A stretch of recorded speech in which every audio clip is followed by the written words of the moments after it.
Bismillahirrahmanirrahim. Assalamualaikum warahmatullahi wabarakatuh. Pemirsa gapai kemuliaan yang dirahmati Allah, Allah Azza wa Jalla tidak menciptakan jin dan manusia secara sia-sia. Dalam surat Az-Zariyat ayat 56, Allah menegaskan bahwa tujuan hidup kita hanya untuk beribadah kepadanya. Namun seringkali kita lupa, tergiur dunia dan melupakan tugas utama sebagai hamba. Ibadah bukan hanya soal ritual, tapi keseluruhan hidup yang tunduk pada aturan Allah Ta'ala. Nah, pemirsa, selama 45 menit ke depan, insya Allah kita akan mengulas sebuah tema yang mengingatkan kita tentang tujuan sejati kehidupan. Bahwa hidup bukan untuk mengejar dunia semata, tapi untuk mengabdi kepada Sang Pencipta. Semoga dari pembahasan ini kita bisa semakin sadar akan fungsi kita sebagai hamba dan tergerak untuk mengisi hidup dengan amal yang mendatangkan ridha Allah semata. Amin ya rabbal alamin. Dan seperti biasa saya tidak sendirian, sudah hadir bersama saya di studio ada Gurunda dan juga ayahanda kesayangan kita semua, Kiai Haji Haris Sakam. Assalamualaikum Ayah. Waalaikumsalam warahmatullahi wabarakatuh. Apa kabar? Baik, alhamdulillah, sehat, afiat seperti Mbak Mila. Cerah ceria ya.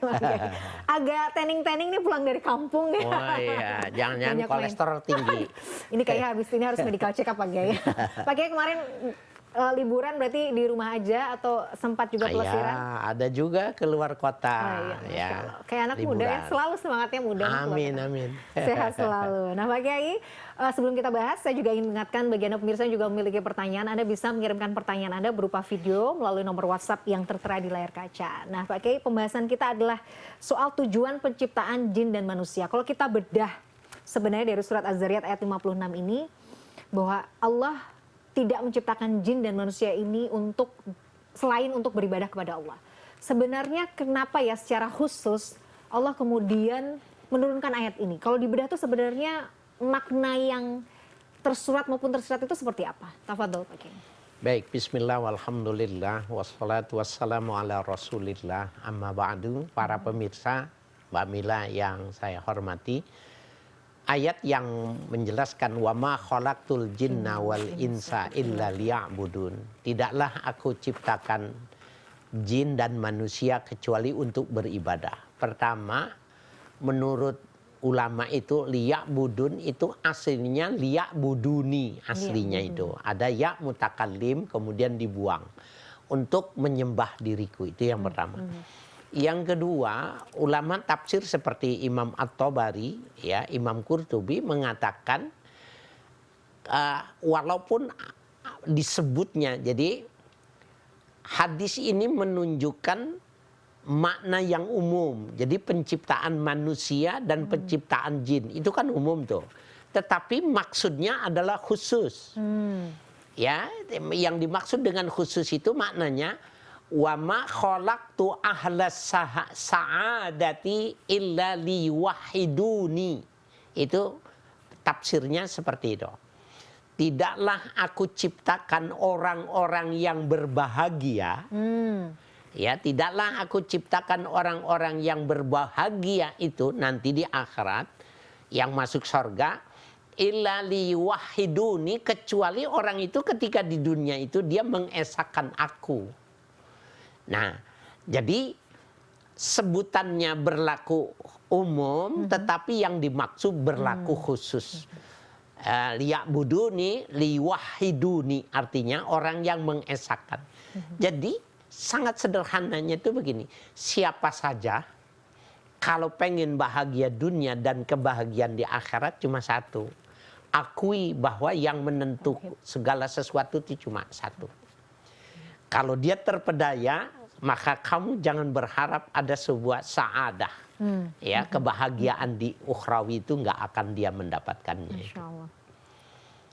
Jadi sebenarnya ini juga menjadi jawaban ya Pak Kiai. Itu tadi ya, bahwa kalau kita mendefinisikan lagi berdasarkan penjelasan para ulama, bahwa kalau kita mau elaborasi lagi, yang dimaksud dengan ayat ini adalah Allah menjanjikan kebahagiaan yang luar biasa nanti di akhirat kepada jin dan manusia ciptaannya yang kemudian mengesahkan, mentauhidkan Allah selama di dunia. Cuma satu doang. Cuma satu aja sebenarnya syaratnya, tiket, golden tiketnya itu ya Pak Kiai. Cuma satu, liwahiduni. Jadi liya'budun, liwahidun artinya.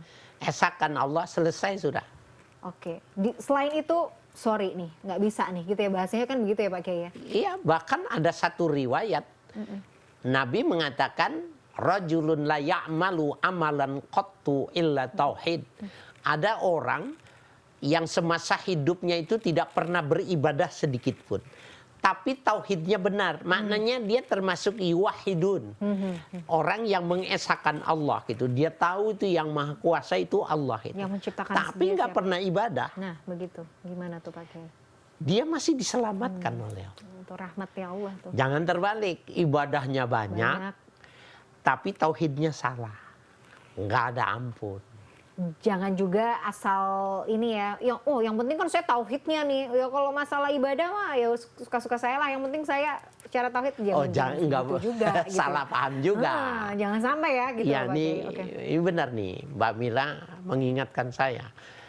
Para pemirsa jangan kemudian jaga tauhid aja gitu Pak Kiai. Yang penting tauhid aja deh gitu. Masalah ibadah ya udahlah suka-suka saya kan nggak bisa nah, gitu Pak Kiai. yang dimaksudkan dia tetap masuk surga itu setelah ya seperti pakaian setelah direndam dari malam sampai pagi, setelah ya dikucek, kemudian diperas, dijemur, disetrika, baru dia masuk lemari. Nauzubillah, ya. Kenapa dia tetap masuk surga? Karena tauhidnya benar. Jadi penting sekali akidah untuk bisa memahaminya itu tadi. Jadi penyebutan ibadah, tapi yang dimaksud adalah tauhid. Disebutnya seluruh manusia, tetapi yang dimaksud hanya orang-orang yang menginginkan kebaikan dunia dan ukhrawi.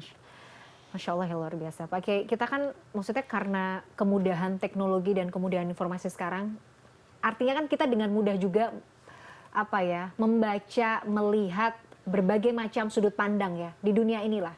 Kadang-kadang kan kita juga, kalau saya misalnya browsing media sosial, kadang kita melihat bagaimana pemikiran orang-orang liberal yang mungkin orang-orang sekuler juga yang mungkin beliau tuh orang-orang ini tuh masih belum tahu sebenarnya hakikat penciptaan manusia tuh apa sih? Kenapa ya saya masih diciptakan? Kenapa ya saya ini diciptakan di dunia? Esensi saya tuh apa ya? Sampai akhirnya banyak juga yang akhirnya berujung pada kesia-siaan, ketidaktahuan sebenarnya esensi penciptaan manusia di dunia itu untuk apa. Nah, buat orang Islam kan sebenarnya ayat ini adalah jawaban yang paripurna ya dari Allah gitu loh, bahwa manusia itu diciptakan buat apa sih? Esensi Allah menciptakan engkau di dunia ini buat apa ya? Untuk beribadah kan sebenarnya seperti itu ya. Iya, jadi ibadah itu kita artikan saja cantik, bagus.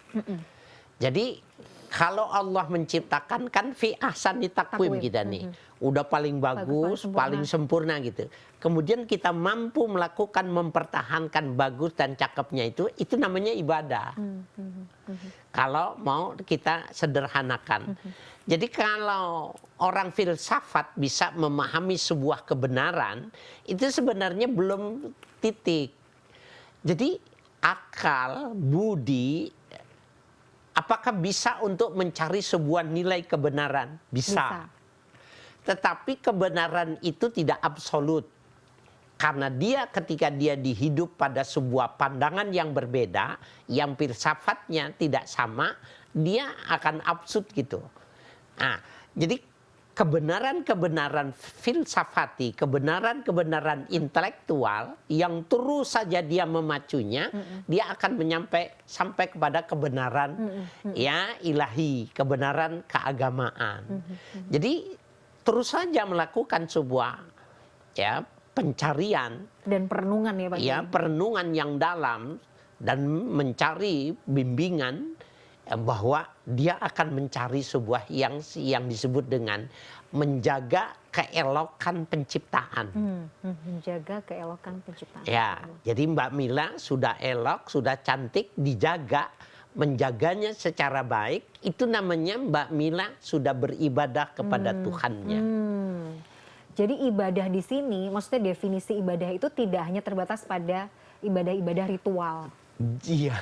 Kayak tadi ya, maksudnya kan pernah kita bahas juga ya bagaimana kemudian ulama besar Imam Syafi'i dalam perenungannya beliau memikirkan hukum dari turunan dari sebuah hadis gitu Pak. Jadi artinya dengan perenungan, dengan kemudian kita pergolakan akal dan pikiran kita untuk mencari atau untuk mencari tahu siapa pencipta kita itu kan sebenarnya bagian dari ibadah. Iya, betul. Masya Allah ya. Jadi bahwa ibadah tidak dalam konteks ayat ini, ibadah tidak hanya dibatasi ibadah fisik atau ritual. Ritual mahdoh jangan. Mahdoh saja, tapi bagaimana? Semua aspek kehidupan yang dia standarkan menurut penciptaannya, maka dia maknanya beribadah.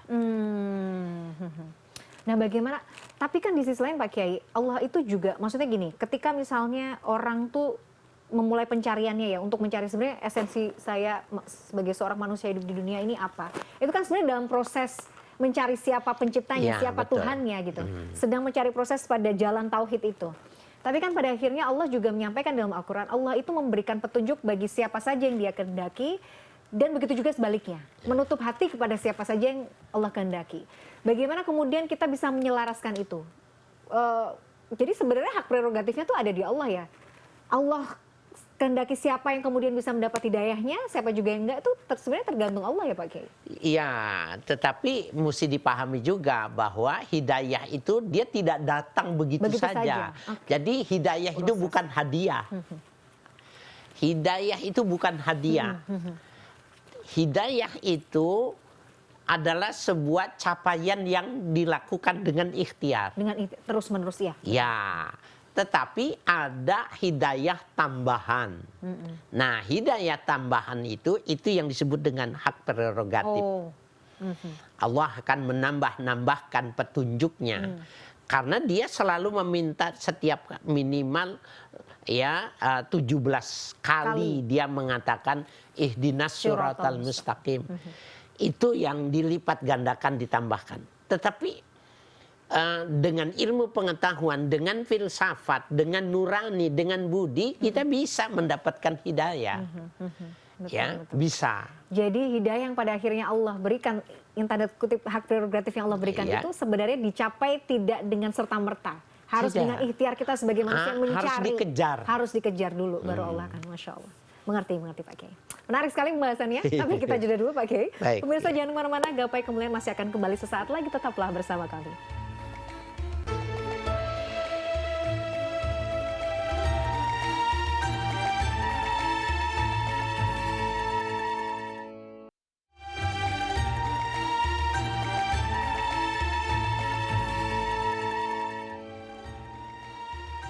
Pemirsa, terima kasih Anda masih menyaksikan Gapai Kemuliaan. Pemirsa, di segmen kedua ini, Kiai Haji Haris Akam akan menjawab pertanyaan Anda pemirsa Gapai Kemuliaan yang sudah masuk melalui WhatsApp dalam segmen Ustadz Menjawab.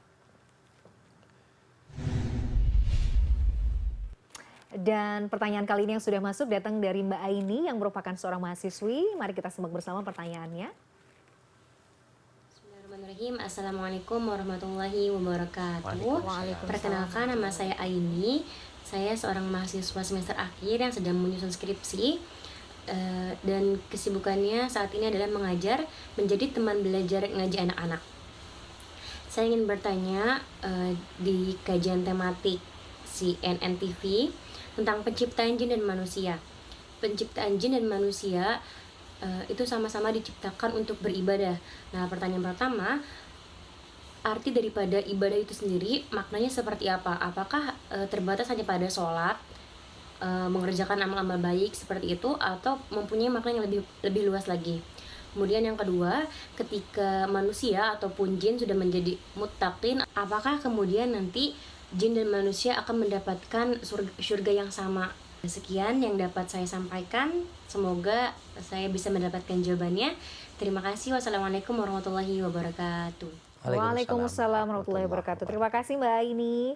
Ada dua pertanyaan Pak Kiai. Tadi pertanyaan pertama sebenarnya sudah sedikit kita bahas di segmen 1. Makna ibadah dalam ayat ini, apakah terbatas pada ibadah ritual misalnya sholat, puasa dan sebagainya, ataukah lebih dari itu? Kemudian yang kedua adalah ketika manusia sudah menjadi mutakin, apakah jin dan manusia ini akan mendapatkan level surga yang sama? Ini pertanyaannya luar biasa, kayak harus buka kitab ya Pak Kiai. Tafadhol Pak Kiai. Ya, baik. Terima kasih ya Mbak Aini. Para pemirsa dimanapun Anda berada, sepintas tadi kita sudah menyebutkan bahwa ibadah itu bahasa Arab. Ibadah ta'abud maknanya at-tanassuk. Ya, jadi ibadah dengan nusuk itu semakna. Yang dalam makna lain maknanya al-ibadah, maknanya at-ta'ah. Taat. Taat. Jadi ibadah itu maknanya taat. Nah, ulama besar Ibnu Katsir dalam tafsirnya mengatakan bahwa penafsiran tentang wama khalaqtul jinna illa liya'budun, jinna wal insa illa liya'budun, itu maknanya khalaqtuhum li amrihim bi ibadati lahtiyaji ilaihim. Saya baca itu mengagumi kecerdasan yang ulama Ibnu Katsir itu. Dia kata itu maknanya khalaqtuhum, aku ciptakan manusia dan jin itu li amrihim bi ibadati, tujuannya untuk menjaga urusan mereka supaya bagus dengan dia beribadah kepadaku. Taat kepadaku itu supaya urusannya bagus. La lihtiyaji ilaihim, bukan maknanya aku butuh kepada mereka. Nih Mbak Mila, kita mau sehat, kita hidup mau sehat. Ikutin saja yang ditunjuk oleh Allah. Kita pengen supaya cerdas, ikuti saja petunjuk Allah. Nah, mengikuti petunjuk Allah itu namanya tanasuk. Itu maknanya taat. Kita pengen menikah, pengen pasangannya bagus, mencarinya ikuti saja perintah Allah. Pengen punya anak, anaknya cerdas, ganteng, tingginya seperti orang Eropa, tetapi akhlaknya seperti para wali min auliyaillah. Ikuti saja, taat saja apa yang diajarkan, pasti terjadi. Nah, jadi kalau ada orang berobsesi sesuatu dan menghasilkan tidak sesuai dengan obsesinya, ada salah pilih. Ada yang salah nih dalam konsep. Itu namanya ibadah. Oke. Jadi Mbak Aini, ibadah itu bukan maknanya sholat, haji saja. Definisinya jauh lebih dalam, jauh lebih besar. Iya. Jadi tujuannya adalah berdasarkan penafsirannya Ibnu Katsir ya.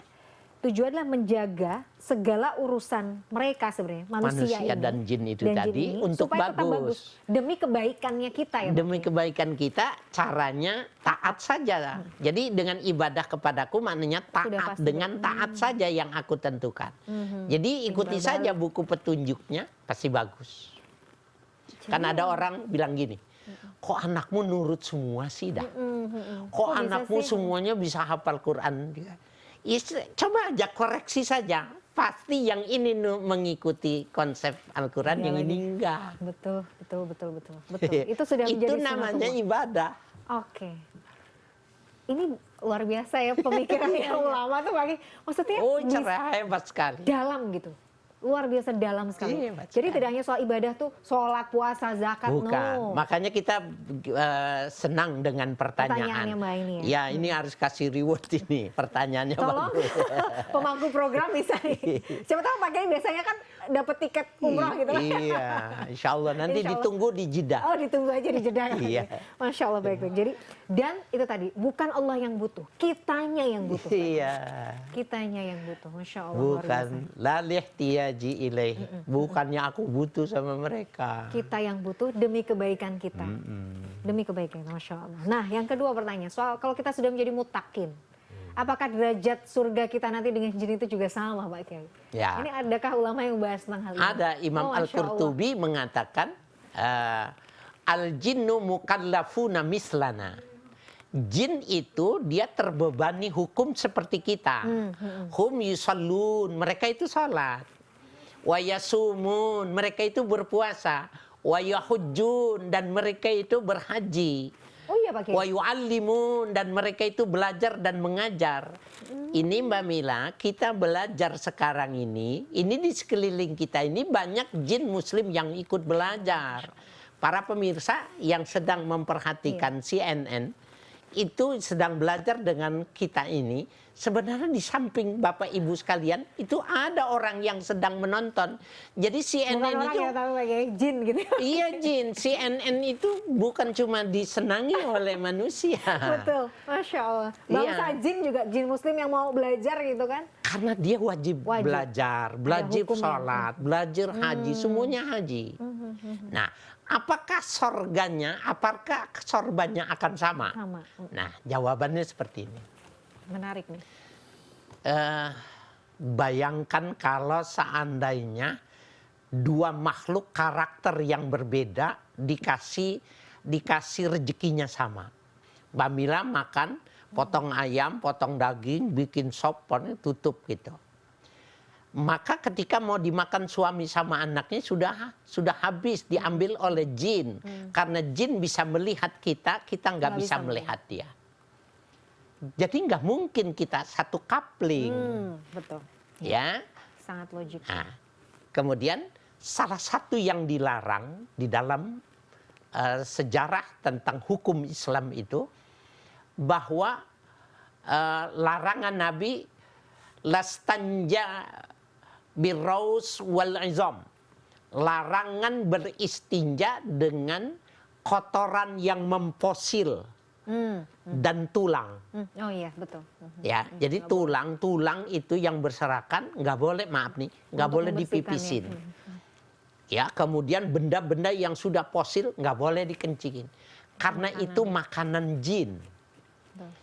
Nah, buat kita limbah, tetapi Allah memberikan perhatian, berubah pandangan dalam pandangan jin, itu makanan. Mbak Mila makan bubur ayam, bisa jadi ada orang yang melihatnya itu nggak mau dia, karena yang ada di matanya itu bukan bubur ayam, ada yang mirip dengan yang dikeluarkan dari limbah tubuh mamanya. Kan itu matanya yang dirubah itu. Nah, kalau nanti maknanya sorganya sama, maka akan terjadi keributan. Karena di dunia terjadinya semacam itu. Tapi yang pasti sorganya, fasilitasnya sama. Itu jawabannya. Sorganya dengan fasilitas yang sama. Iya, betul-betul. Ya, mudah-mudahan Mbak ini terjawab ya dengan pertanyaannya. Tapi pertanyaan ini bagus Pak Kiai, karena mungkin tidak terfikirkan ya, tapi ada juga ulama yang membahas, Masya Allah sebenarnya. Ada Imam At-Tabari. Imam At-Tabari membahas soal itu bahkan Pak Kiai, Masya Allah, luar biasa. Kelas Mbak ini pertanyaannya ya Pak Kiai ya. Masya Allah, saya juga jadi belajar, oh ternyata ada hukum-hukum yang manusia itu memang wajib, tolabul ilmi misalnya, ternyata juga jatuh, itu hukumnya juga kepada jin juga iya. Berarti kan rewardnya yang Allah janjikan harusnya sama. Nah, tapi bagaimana bentuknya, itu kan, ya itu tadi ya, seperti pembahasan dari Imam At-Tabrani, bahwa bisa aja berbeda bentuknya, tapi reward surganya tetap ada ya Pak Kiai. Sama, sehingga seorang ulama yang meninggal dunia, itu dengan caranya disolati oleh murid-muridnya yang manusia dan murid-murid yang bangsa jin, mereka juga ikut sholat, mensolatinya. Waduh, luar biasa. Ini pengetahuan baru, insight baru, mudah-mudahan juga memuaskan akalnya Mbak Aini begitu ya.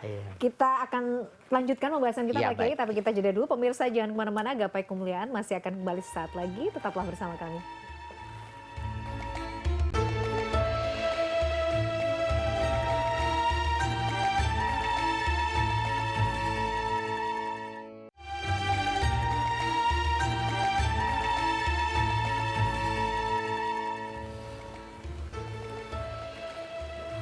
Ya pemirsa, Anda masih menyaksikan Gapai Kemuliaan dalam episode tujuan penciptaan jin dan manusia. Kita lanjutkan pembahasan kita. Pada saat break tadi Pak Kiai sempat memberikan statement ke saya pemirsa yang ini sangat menarik. Kalau kita bicara soal ibadah, ini luas sekali loh pembahasannya. Saya sampai iya juga ya Pak Kiai ya. Karena ibadah itu sebenarnya tidak terbatas itu tadi.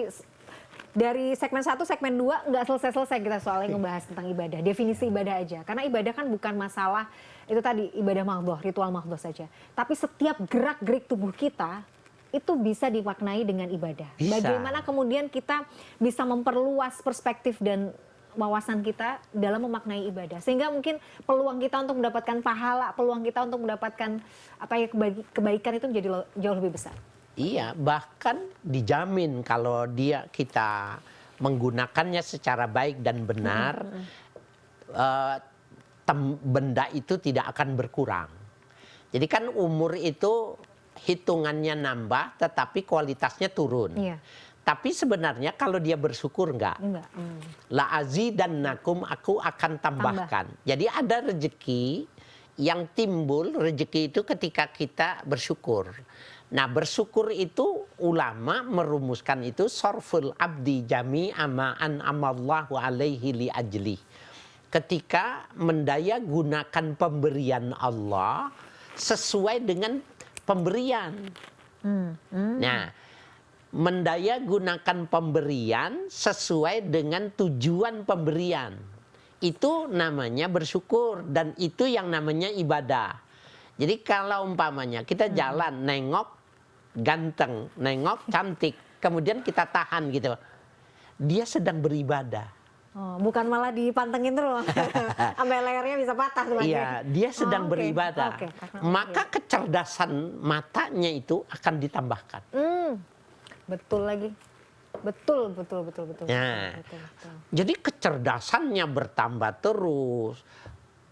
Kesehatannya bertambah terus kalau pemanfaatannya li ajli. Emang itu dia gunakan sesuai penggunakannya. Kita kan kadang-kadang salah guna. Kalau ada sertifikat hak guna bangunan, kita ada mendapatkan sertifikat salah guna. Ya Allah, Nah, itu salah guna itu namanya tidak taat.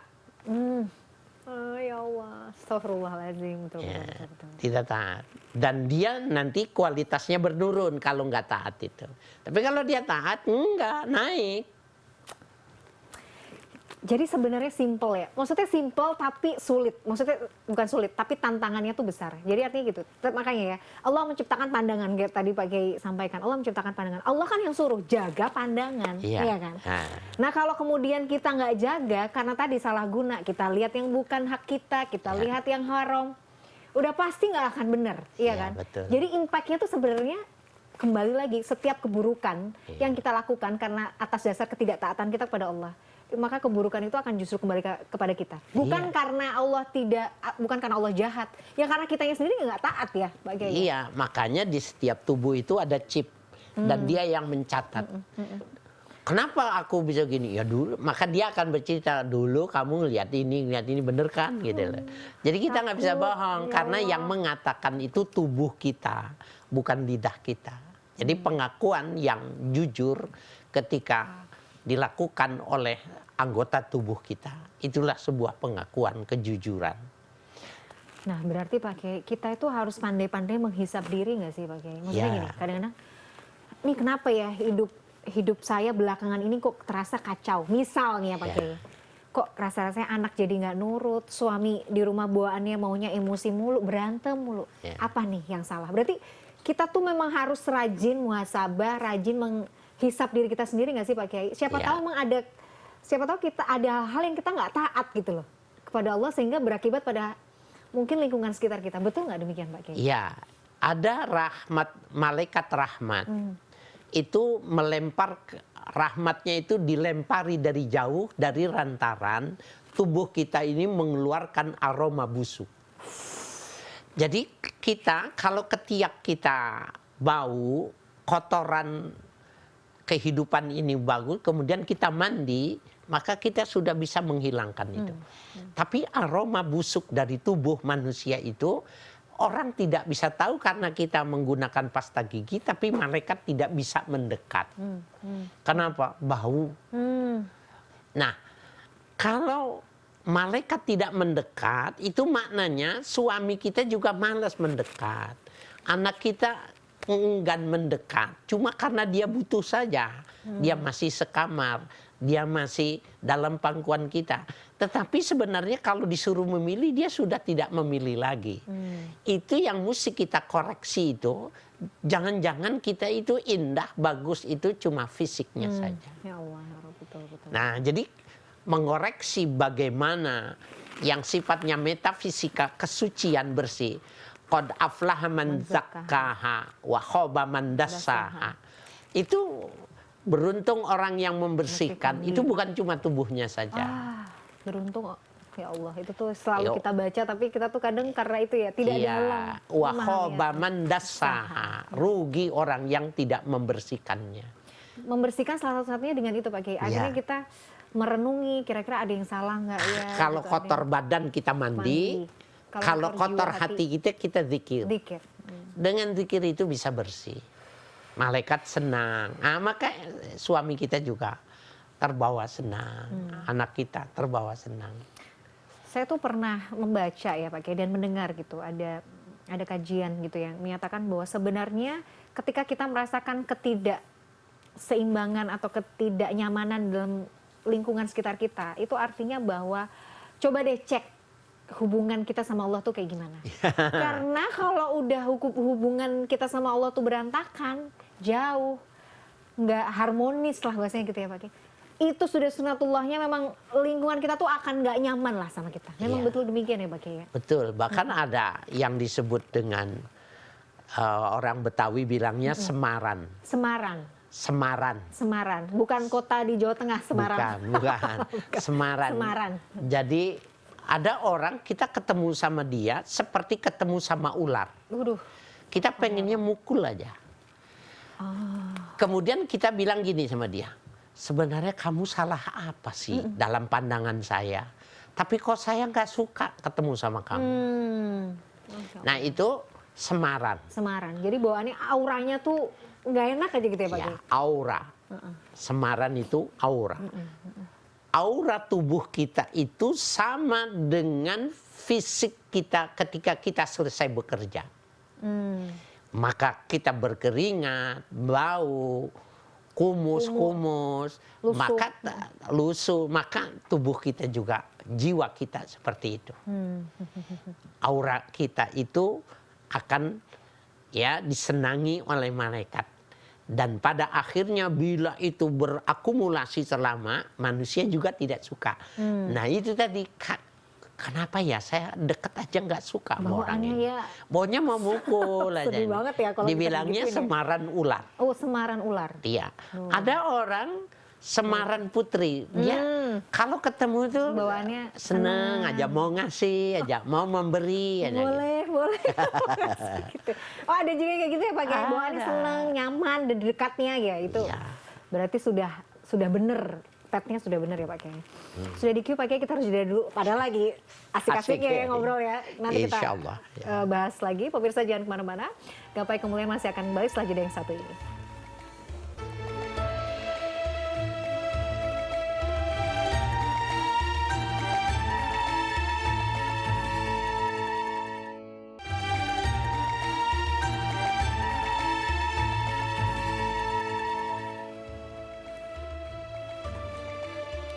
Pemirsa, terima kasih Anda masih menyaksikan Gapai Kemuliaan dalam episode tujuan penciptaan jin dan manusia. Pak Kiai, kalau saya mentadaburi, memahami dari segmen 1 sampai tadi segmen 3, bahwa sebenarnya kalau kita paham betul esensi ibadah dari ayat ini tuh sebenarnya kita tuh tidak akan kehilangan arah ya dalam menjalani kehidupan. Betul begitu Pak Kiai? Ya, tapi kalau betul. kita lupa lagi, ya kita bakal hilang lagi fokusnya. Betul ya Pak Kiai ya? Ya betul. Jadi kalau kita memahami kemanusiaan kita, bersikap memanusiakan kita, maka sebenarnya kita sudah beribadah. Walaupun tidak disebutkan secara khusus ibadah apa namanya. Sehingga dalam satu kesempatan ketika Nabi SAW ditanyakan tentang penduduk sorga, maka Nabi tidak menggambarkan penduduk sorga itu kasirus sholat, orang yang banyak sholat, kasirus saum, banyak berpuasa, kasirul qiyam, banyak sholat malam, bukan. Tapi fi wajhihi tabassum, wajahnya itu tersenyum. Nah tadi yang saya maksudkan ini, kan gak boleh kita kepada semua orang itu tersenyum. Boleh, harus, walaupun beda jenis. Yang tidak boleh berpandangan dengan fokus. Itu yang gak boleh. Saya berpandangan sama Mbak Mamila, kemudian sambil memfokuskan pandangan, itu yang gak boleh. Tapi ketika kita lewat, banyak, saya laki-laki, banyak kru cewek, kemudian yang lainnya beda. Maka saya senyum sambil lewat itu, orang itu tahu kalau saya ya bagus. Kalau saya Ramah tidak gitu, jutek, Pak, ya. saya itu ramah. Nah, karena saya tidak melanggar. Yang tidak boleh itu senyum bukan kepada orang lain itu adalah senyum dan fokus. Jadi fokusnya dihilangkan maka dia menjadi sesuatu. Jadi kalau mau jadi ahli sorga itu aja. Jadi banyak senyum Pak Kiai. Tadi bilang siapa nih orang gila baru nih ya? Enggak Iya, gitu ya Pak Kiai. iya. Tapi bagaimana memang orang yang tadi ada hadisnya, saya juga belajar ini dari anak saya tuh Pak Kiai, kan ada belajar hadis ya, tabassumuka fi wajhi akhika sodaqah. Jadi senyum di hadapan saudaramu itu bagian dari sedekah yang akhirnya sebenarnya bisa jadi wasilah kita juga ya. Kalau kita sering senyum, kita ramah terhadap saudara kita, itu bisa jadi mungkin jalan kita masuk surga nggak sih Pak Kiai? Iya, Bisa, betul. ya? Kenapa? Menyebabkan dekatnya kita dengan sorga. Kalau di dunia itu maknanya memperlancar rezeki. Dia kalau dia umpamanya belum punya pekerjaan, dia belum punya jodoh, dia pengen meninggalkan pekerjaan yang nggak cocok dengan benturan keagamaannya, maka dengan dia bersikap taat dengan tabassum itu tadi, tabassumnya itu yang menyebabkan keinginan dia 3 hal itu tercapai. Dengan senyum aja Pak Kiai. Senyum aja. Ya Allah. Kadang tuh kita tuh fokus pada hal itu yang berat misalnya, atau mungkin kalau kita sholat misalnya, sholat sunnah, udah sholat wajib, sholat sunnah kan, aduh nanti 2 rakaat ini. Seolah-olah ibadah itu jadi berat gitu. Puasa, oke sudah puasa Ramadan, tapi nanti puasa sunnah kan, aduh tapi gini, kita sudah biasanya udah a priori duluan gitu Pak Kiai, tapi ibadah sunnah tuh ternyata berat ya. Ternyata enggak ya, hal-hal sederhana yang kita anggap sepele bisa loh ternyata bernilai ibadah di situ. Salah satunya senyum. Iya, ada juru parkir diangkat menjadi seorang manajer. Ketika manajer yang lama itu meninggal, dia sudah lama, kesetiaannya, loyalitasnya bagus. Dan yang jadi pilihan kenapa? Orangnya murah senyum. Ketika pilihan murah senyum itu orang lain tidak punya dan dia yang punya. Itu memperbanyak rezeki itu kita di. Masya Allah. Hal-hal yang baik yang kita anggap, maksudnya hal-hal kecil yang kita anggap justru sepele lah gitu, itu bisa jadi wasilah kita semua untuk jadi. Pak Kiai, saya ingat sekali waktu itu Pak Kiai, kita lagi membahas tentang Ramadan waktu itu. Pak Kiai selalu ingatkan saya, dan itu buat saya membekas sampai sekarang.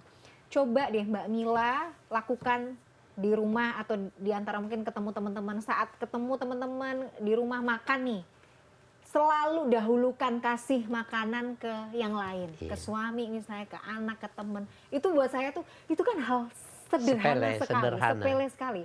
Tapi itu juga bisa bagian dari, itu bisa punya nilai pahala yang luar biasa ya Pak Kiai. Orang sorga nanti seperti itu. Oh, Masya Allah. Jadi dia akan, ketika dia mengatur, dia suka gitu. Ini enak nih gitu. Dia belum mencicipi, dari mana dia taunya itu enak gitu loh. Tapi orang itu, oh iya ya gitu. Dan dia merasa dekat, merasa diperhatikan ketika kita bersikap semacam itu. Jadi di mana ada peluang kebaikan dan kita memanfaatkan, walaupun itu hal kecil, walaupun hal sederhana, itu bisa jadi punya tambahan pahala yang luar biasa. Pak Kiai, ada hal yang maksudnya boleh nggak mungkin kita diberikan tips atau trik ya? Kadang-kadang kan ya enak, mungkin Mbak Mila mah orangnya ekstrovert gitu misalnya Pak Kiai. Mbak Mila mah orangnya mungkin rame, ini gampang ini. Nah kalau emang dasarnya saya orangnya introvert, ketemu sama orang aja saya kadang malu apa gimana? Gimana gitu mau ramah sama orang tuh kayaknya berat Bang. Saya tuh nggak biasa senyum ke orang lain. Hal-hal kayak gitu tuh gimana caranya Pak Kiai supaya nggak jadi hambatan gitu? Karakter itu kan bisa dirubah. Jadi tidak ada tabiat yang tidak bisa dirubah kecuali tabiat al-asliyah. Ya, jadi yang sifatnya fisik. Umpamanya fisiknya punya kekurangan. Itu nggak bisa dirubah. Kecuali umpamanya sekarang dengan dioperasi katanya. Tapi kalau yang namanya karakter, tabiat itu semuanya bisa dirubah. Nah, bagaimana dia membuka? Ya dia harus membuka diri. Dia mesti berani bahwa saya pingin mengikuti. Kan ketika dia ingin merubah, itu maknanya dia pingin beribadah gitu loh. Oh ya, niatkan itu tadi dulu ya, masukkan dulu nih. Iya, saya pingin mengikuti orang lain, kok bisa jadi bagus. Pahaminya, kalau begitu saya harus mengikuti ibadah. Ya, harus mengikuti hal-hal yang baik. Ketika dia mengikuti yang baik, maka dia sedang beribadah kepada Tuhan. Jadi Pak Kiai, saya tuh ingat waktu kecil biasanya suka sekali disuruh, namanya juga anak-anak ya, disuruh orang tua misalnya, Mila beliin ini ke warung, Mila beliin ini gitu. Kan suka ngedumel, aduh disuruh-suruh mulu, capek gitu. Tapi waktu itu bapak tuh selalu, bapak almarhum tuh selalu mengingatkan saya, niatin ibadah gitu. Cuman kan anak kecil nggak paham, maksudnya niatin ibadah, tapi kan tetap aja capek gitu. Makin bertambah umur, makin dewasa sekarang paham, oh ternyata mungkin maksudnya bapak, kalau ada hal yang terasa berat mungkin mau dilakukan, tapi ketika kita kemudian menambahkan niat, ya Allah walaupun berat ini lillahi ta'ala, mudah-mudahan ini jadi wasilah kebaikan, ini jadi berbuah pahala, ternyata boleh, itu jadi bahan ibadah juga ya Pak Kiai. Iya, ketika Mbak Mila sadar itu ngikuti keinginan orang tua, itu ibadah. Ketika kita jenguk orang sakit, sakitnya Allah yang memberi, itu ibadah. Ketika kita memberi kepada orang yang lapar, kita punya lebih dari yang kebutuhan kita, dan laparnya itu Allah yang membuat, memberi yang lapar itu ibadah. Dahsyat ya. Jadi sebenarnya tidak ada satupun hal yang kita lakukan yang di dalamnya tidak, maksudnya yang di dalamnya kita niatkan kemudian ibadah karena Allah yang suruh, itu kemudian tidak bernilai pahala. Semuanya berarti bernilai pahala, bernilai ibadah ya Pak Kiai. Iya. Jadi kita ini sebenarnya bonusnya banyak, kita ini tinggal mau memanfaatkan nggak, gitu ya Pak Kiai? Tinggal manajemennya aja. Dan memulai ya. Aduh misalnya apa-apa berat, bismillahirrahmanirrahim, ya Allah mudah-mudahan ini lillahi ta'ala, mudah-mudahan ini jadi ibadah gitu. Bisa, semuanya Semua bisa jadi lillah. berubah. Oh. Bim salah bim. Dengan niat, bihusnin niyah, karena bagusnya niat. Masya Allah. Dan siapa tahu itu jadi meringankan langkah kita ya Pak Kiai. Benar. Kan biasanya kadang berat ya, ngapain berat. Karena was-was syaitan, misalnya godaan syaitan, bisikan gitu-gitu kan. Dilawannya sama itu. Iya. Oh iya, kan Allah janjikan kalau kita ikhlas melakukannya karena ini Allah yang suruh, berarti ibadah ya. Iya, Mbak Mila kesini, saya bukan cari duit, tapi saya kesini bagian dari yang diperintahkan. Allah. Maka dapat pahala dan dapat honor. Amin. Ya Allah, amin ya Rabbal. Nah, tapi berapa banyak orang yang cuma dapat honor tapi tidak bernilai berpahala. Masya Allah, mudah-mudahan Allah. Mudah-mudahan Allah terima, ini bagian dari ikhtiar untuk mencari kebaikan. Ini ibadah ini. Amin. Kameramen beribadah. Amin. Semua pemirsa yang di rumah juga ya. Ya kontrol, semuanya sedang beribadah. Amin. Ya Allah, betapa berkahnya ya kalau kita kemudian mindsetnya diubah. Jadi semua hal yang kita lakukan jadinya bermakna ibadah. Masya Allah. Pak Kiai, terima kasih atas ilmu yang luar biasa. Saya pulang nih langsung penuh, hatinya penuh, pikirannya jadi penuh. Insya Allah kita bisa laksanakan dalam kehidupan sehari-hari. Jazakallah khair ilmunya Pak Kiai. Pemirsa, tidak terasa kita sudah sampai di penghujung program Gapai Kemuliaan hari ini. Semoga kajian hari ini bawa manfaat, bawa kebaikan, dan Allah Azza wa Jalla senantiasa mudahkan langkah kita untuk menuntut ilmu agama. Amin ya Rabbal Alamin.